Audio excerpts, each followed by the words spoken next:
దానియేలు, ఇందును బట్టి అత్యున్నత అధికారంతో నిన్ను బంధిస్తున్నాను. మేము దానియేలును పట్టుకున్నాం, మీకు కాకుండా తన దేవునికి ప్రార్థిస్తున్నాడు. అతని మరణానికి అన్ని ఏర్పాట్లు చేయబడ్డాయి ప్రభు.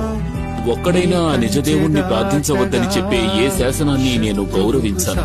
నీ దేవుడంటే నీకు ఎంత మక్కువ? అవును. ఇప్పుడు నీ దేవుడు ఎక్కడున్నాడు?